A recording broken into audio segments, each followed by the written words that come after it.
You're listening to the Wool Academy podcast. This is episode number 19.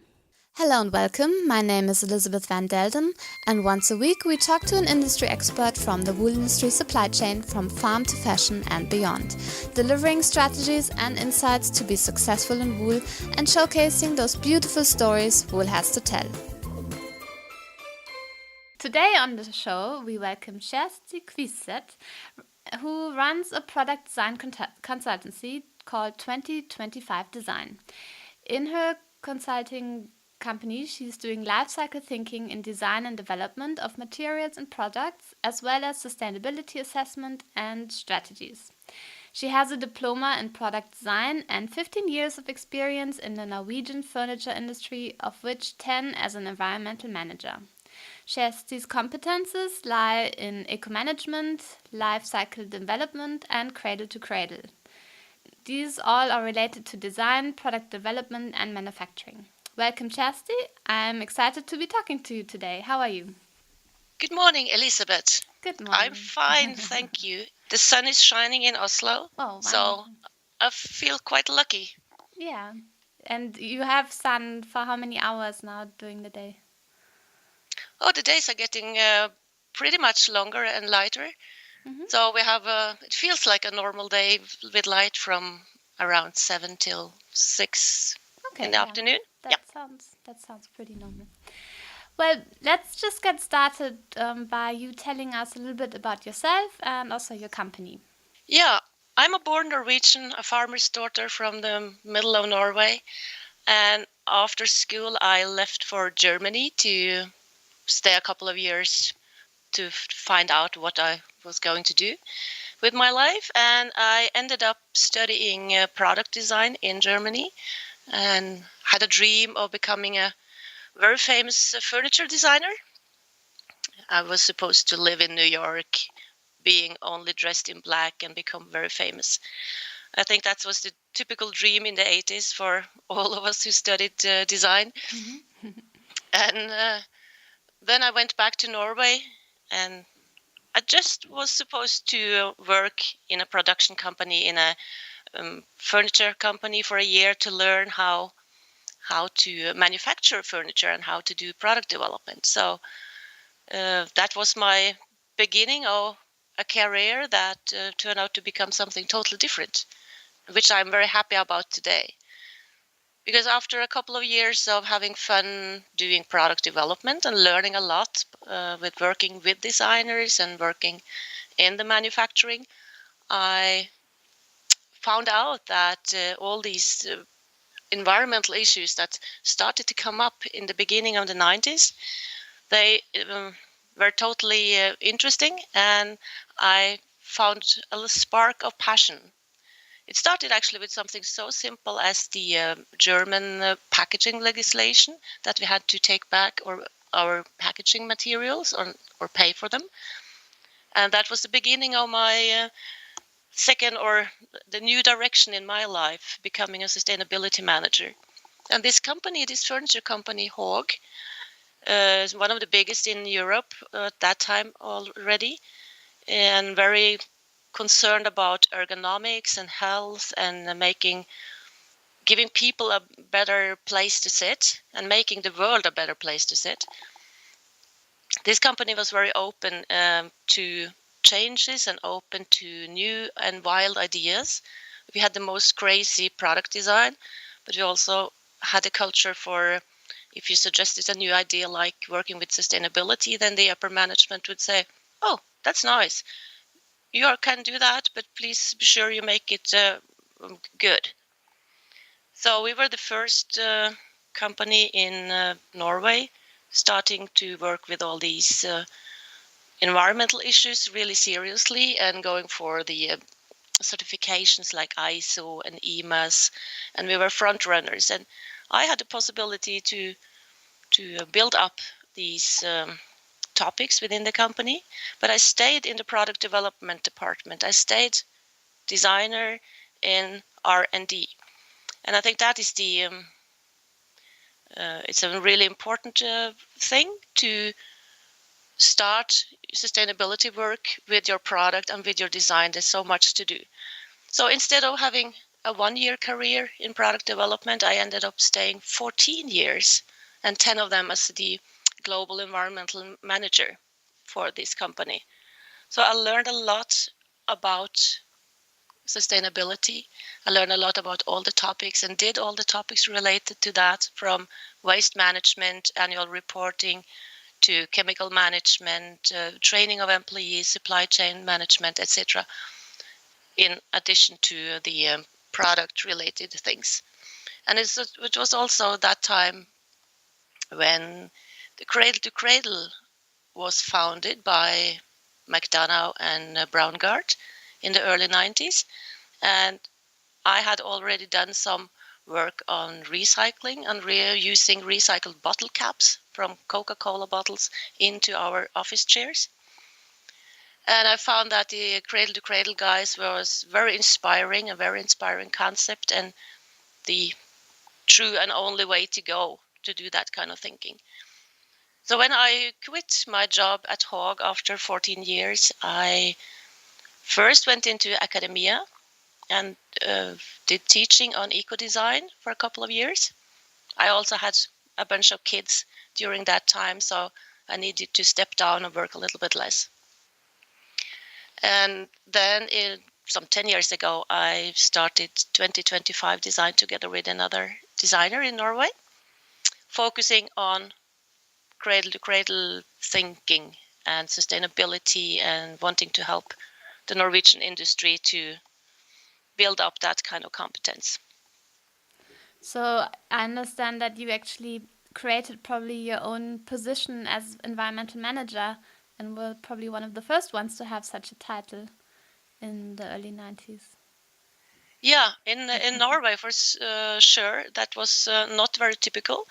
Of course, bigger companies, bigger industry had their environmental managers, but they were typically also the quality managers, and typically engineers or economists, coming from a different background, having a different position, and none of them were really very interested in products.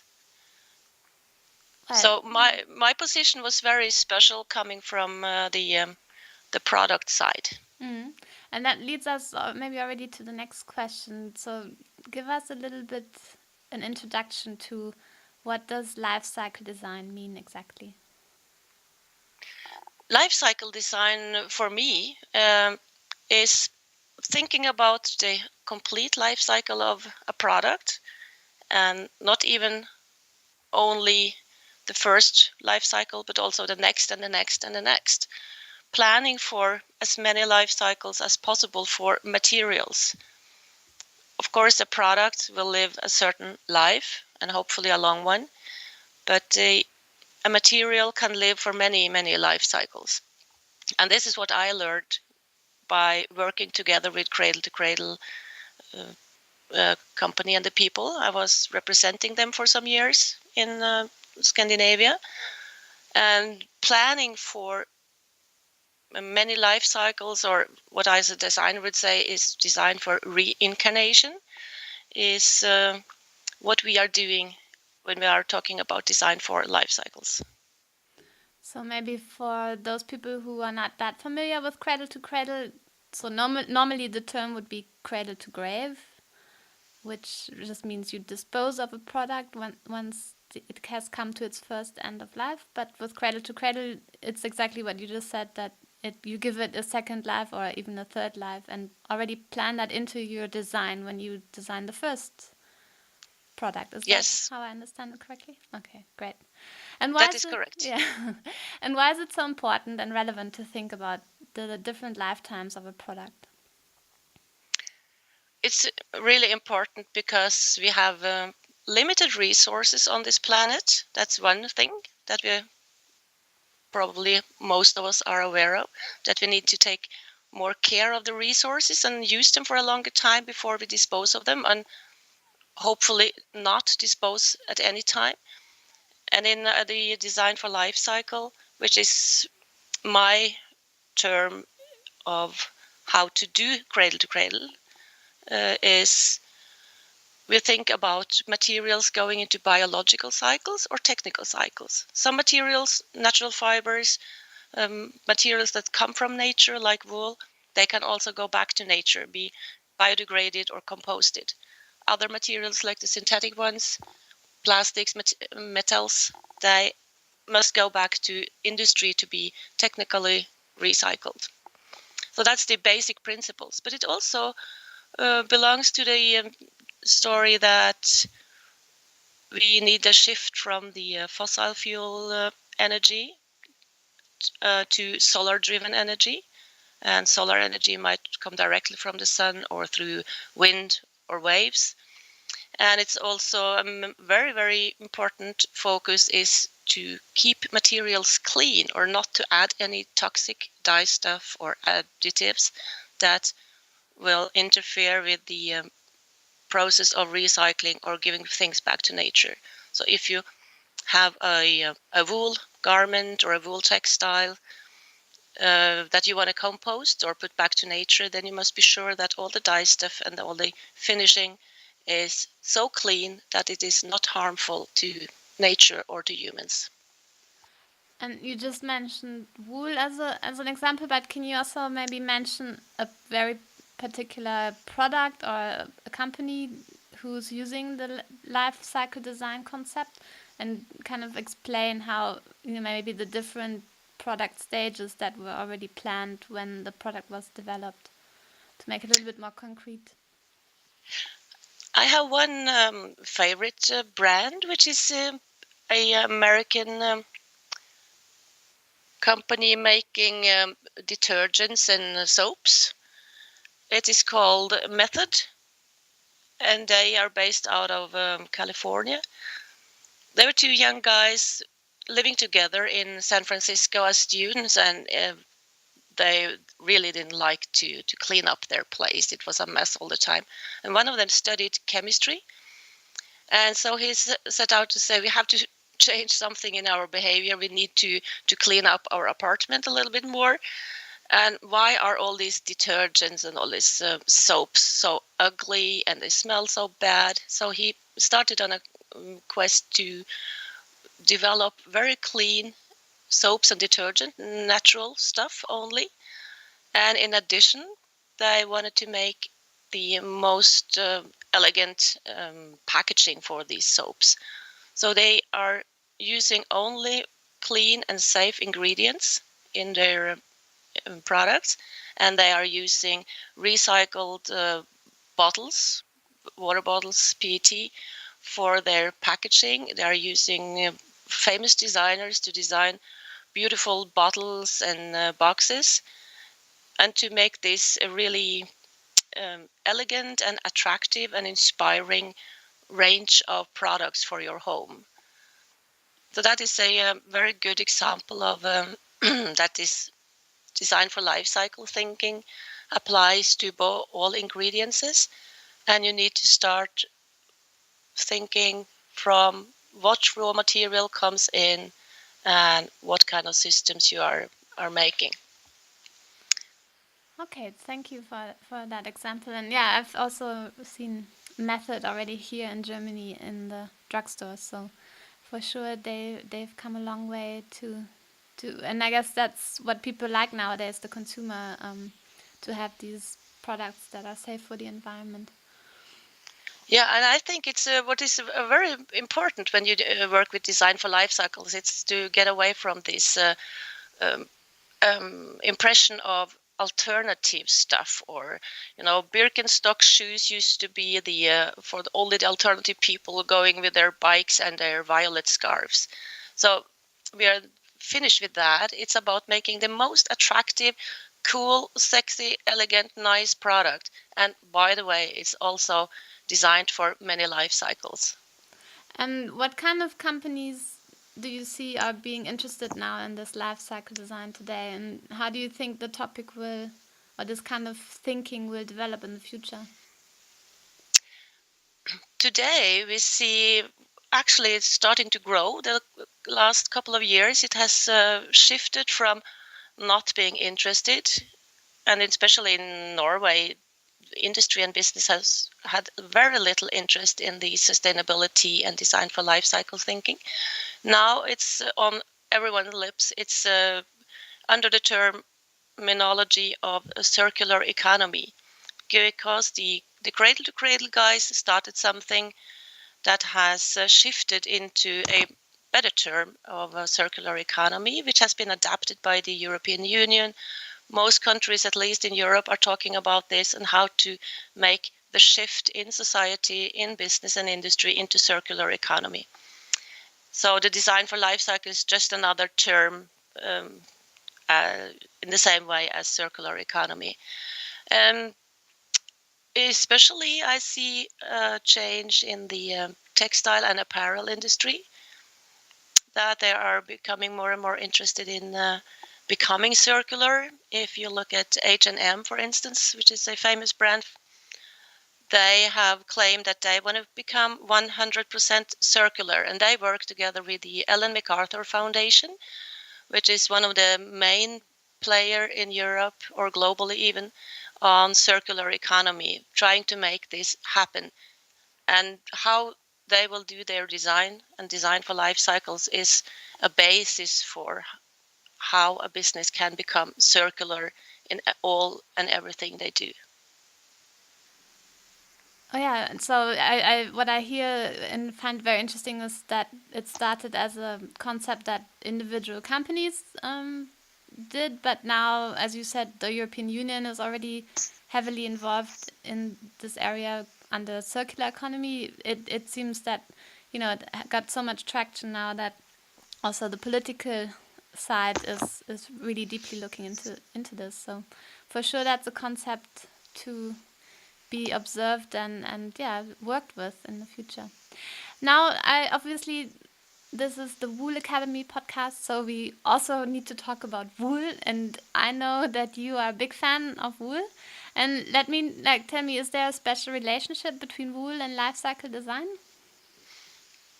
First of all, I'm a big fan of wool. I'm probably one of the biggest. I love working with wool, and I'm fortunate to be able to do that. So, wool is a very good fiber and material in relation to design for life cycle because of all its good features. It comes from nature. It is renewable every year, and in the end, it's also biodegradable. But when we get back to what I said earlier, is we must make sure that what we put on the wool or into the wool when we are making garments or textiles is safe and clean for both human and nature. But wool is really, really one of the best materials when it comes to design for life cycles. Can be recycled technically into new fibers, but as I said, also biodegradable. And what kind of advice would you give to a designer who wants to look more into life cycle design and working with wool? Where should they start? It's a good idea to start with the overview of what are we already doing or making, what kind of products do we have, or if you start with something new, is to say, what do we want to create? What is it that we are making, and for whom and why? Is this product really needed? Because that is also an important question today when we have overload and too much volumes of unused garments or garments that are living just a very, very short life and end up in either landfills or exported to other countries. So that's the main problem within the apparel industry, that we have too much. So start with the basic question of, does the world really need our products? And if you have a good reason to make what you are planning to do, then start with asking the question, so where does my raw material come from? And choosing quality in order to make your product perform as you plan it to, and in order to live a long life. And after a long and good life, as let's say a sweater or something, it can be, you must plan it to be able to be recycled, either into a new fiber, a new product, or designed to go back to nature, to nurture nature. Because wool is a wonderful nutrition for the soil. So would be good to compost or biodegrade more wool, but we have to make sure it's totally clean. Okay, I think that's some really good advice. Thank you for sharing that. And another area that I know you're very active in, because you're this expert on life cycle design and environmental topics, you're also very much engaged in the Sustainable Apparel Coalition. That's a coalition of how many retailers and brands? Is it already 70% of the fashion industry who are engaged in developing a Higg index? And can you tell us a little bit more about that? Yeah, I'm fortunate to work within the SIC on behalf of the wool. And the SEC counts for, I think, about 40% of the global textile industry. Okay, and I not was only a little bit too high. Okay, 40%. Yeah. But anyway, that's a huge amount. And it has now like nearly 200 members, basically brands within sports apparel fashion. And also retail, and it's academia, it's organizations, and the IWTO. And in this work, I have engaged because it's SAC is dependent on members engaging in task groups, in working groups to develop the Higg index, which is the set of tool to measure performance in industry. And this set of tool, which is named Higg index, is both for manufacturing, environmental and labor aspects in the manufacturing and value chain. It has one set of modules for the brands, the brand policy and strategies. What do you set out as targets for you as a brand? How you deal with logistics, packaging, and concepts for product development, etc. And then there is one module for product development, and that is where I have engaged most because that's my competence. And it's just launched the DDM module, the design and development module, which is an internal tool for designers and product developers to use during the design process and to assist them in and guide in making better choices for your products. And it's considering the complete life cycle from material choice through use, end of life, and that's basically it. And the material component, the material database, is a huge database called MSI, the Material Sustainability Index, originally developed by Nike and now shared with the industry and further developed, where also IWTO with Beverly Henry has engaged a lot in giving data from the wool and improving the data for wool into this material database, which is a very important and life cycle assessment based database and set of data for this tool. And within a couple of years, there will also be released a product environmental footprint tool, so where you can actually calculate the footprint of your garment, and this will be a shared tool. So the objective is that the whole industry and all members of the SSC share the same tools, and so it will be easy to compare the scores or the performance that different brands and different products have. Okay, it sounds like a really big project, but with also a very important vision. But tell us a little bit, what are the discussions around wool and the Higg index? What are you working on there in particular? Well, my particular focus has been during the last 3 years to try to implement or at least discuss all the qualitative aspects of wool, because the Higg index and the material database is based upon life cycle assessment data. And as many of wool comes out quite low in scores when it comes to life cycle assessment for different reasons.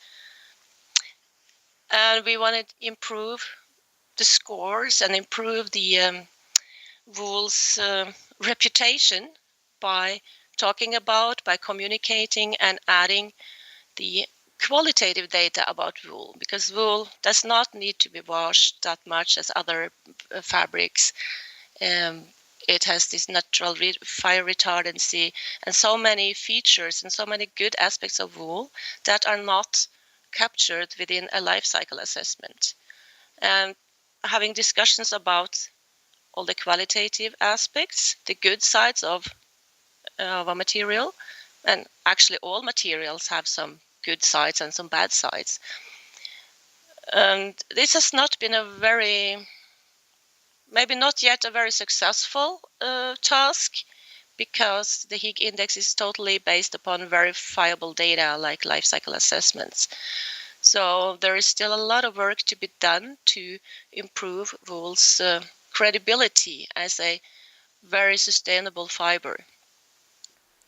So if I understand correctly, is that wool kind of is such a special fiber because it has all these properties and it's a natural fiber that it somehow doesn't fit properly into the system of the Higg index, which probably works quite well for synthetics who always are the same produced, but with wool being a natural product, it's difficult to get it to kind of fit it or make it fit into that index that it gives the results that it deserves, so to say. Yeah, that's correct. And I think it's so unfair that we are putting materials into these life cycle assessment boxes, even though it is really important that things are verifiable and you can document your claims. So it's a dilemma, actually. But I really think we need to discuss more about the qualitative aspects coming from natural materials and include them in one way or another. And at least there's a lot to do in communicating that and teaching people, teaching designers, teaching brands about wool and its very nice properties.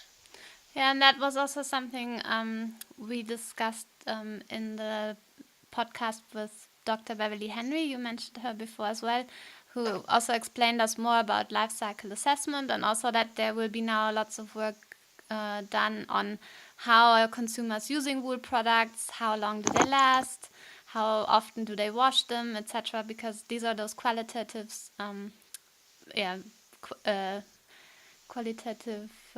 features that wool have that somehow also need to be able to be measured so that they can go into these kind of indexes like Higg index. So anyone who's interested in learning more about that and hasn't listened to the podcast episode, that was podcast number 15.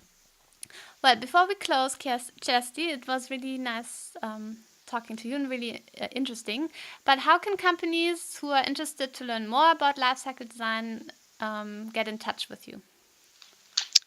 Oh, they can get in touch with me via email or phone or any kind of media available.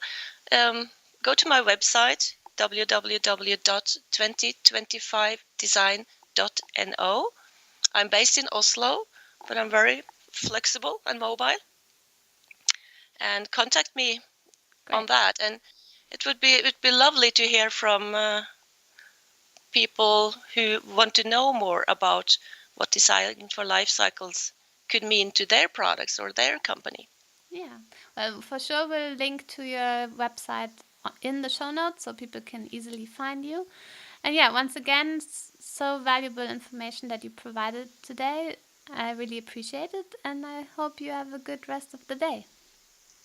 Yeah, thank you, Elisabeth. It was lovely talking to you too, and have a really good day. Thank you. Bye-bye. Bye-bye. We hope you enjoyed this episode with Kjersti Kviseth. If you want to find out more about Kjersti and her business Design 2025, you can visit the show notes at elisabethvandelden.com/019. Here you can find all the links mentioned in the episode. Once again, visit elisabethvandelden.com/019. Don't want to miss out on any of the future episodes? Then subscribe to our podcast on iTunes or Stitcher, and also like us on Facebook at Elisabeth van Delden. Thank you, and see you next week.